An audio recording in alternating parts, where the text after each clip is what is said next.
Alexandre Florentin, la parole est à Daniel Simonet. L'OMS classe le bruit en deuxième place des causes environnementales nocives derrière la pollution atmosphérique.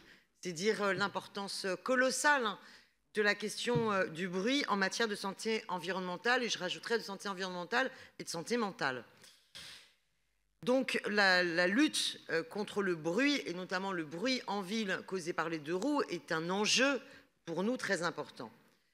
Mais on ne peut que regretter que d'emblée, dans les normes qui sont imposées dans à la fois la production des véhicules, 2 roues et 4 roues, et dans les contrôles techniques, la question du bruit ne soit pas visiblement une priorité, alors qu'à mon avis, ce serait le meilleur levier et le premier levier sur lequel agir pour lutter contre le bruit.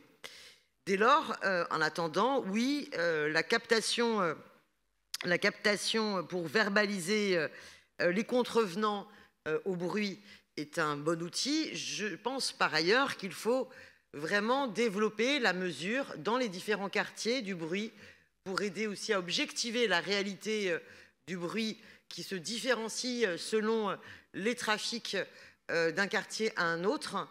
Il en va de même pour les problématiques de pollution où nous devrions bien plus développer les capteurs de pollution aux alentours d'ailleurs de l'intégralité, par exemple, des écoles, comme le demandent les associations, au lieu de le limiter. Là, on est vraiment sur une expérimentation du contrôle automatisé des niveaux d'émissions sonores sur 2 quartiers, la rue d'Avron dans le 20e et la rue Cardinet dans le 17e.